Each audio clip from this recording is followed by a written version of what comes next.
All right, everyone, welcome back to another video. Last time we left off with me talking about this page here. And we're now on to this one. We are actually, I haven't shown you guys, I don't think I've pointed out in a long time, but we're on page 146.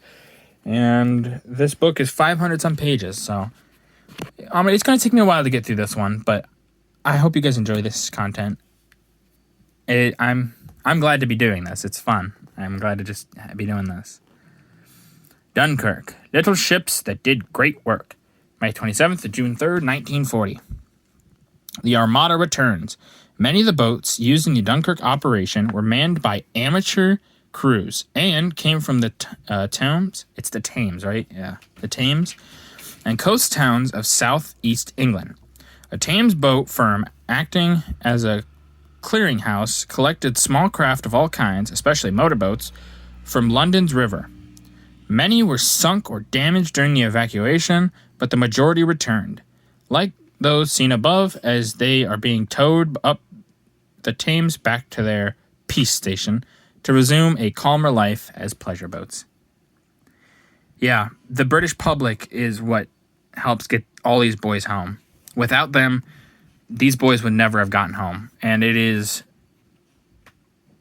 an amazing thing to see the country rally behind this and see all these people risk their property and risk even their lives to go save these boys, because they know that we need to get them home. If we don't do it, they ain't coming home.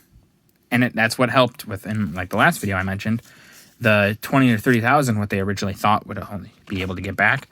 It's what helped deny that and actually get them up to that 335,000. Without the British public, there would be no great evacuation of Dunkirk. British Navy's exploit on Zeebrugge, June 3rd, 1940. Repeat performance.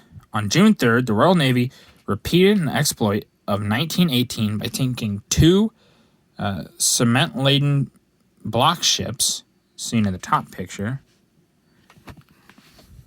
Kind of. It's kind of hard to see them, but across the lock entrance of the canal at Zeebrugge and destroying the sea gates and lock mechanisms of the canal. No damage or casualties were suffered, but the operation, which was carried out under heavy machine gun fire and bombing from the air, below some wounded French soldiers from Dunkirk practiced thumbs up on an arrival at an English hospital. So here we see that those ships sunk there. Up, still in smoke, really.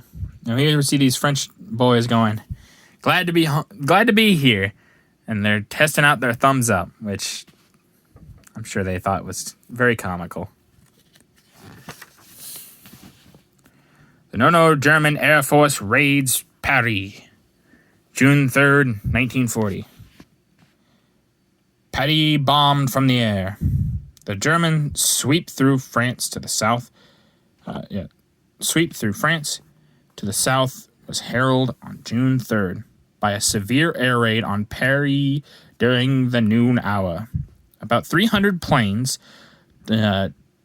25 of which were shot down, flying at a height of 5 miles, dropped indiscriminately more than 1,000 bombs, securing 15 direct hits on a hospital, killing or wounding 30 children in one of 5 schools hit, and inflicting many casualties, including more than 250 deaths. The picture shows firemen searching for victims in the ruins.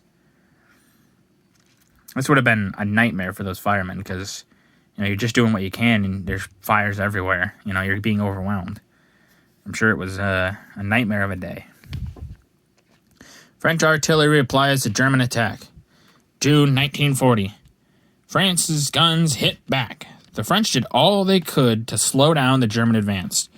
While their tanks sought to hold up the German onrush, Allied planes ceaselessly battered the German communication and the mobile French 75mm guns, using armor-piercing shells accounted for many of the enemy's vehicles.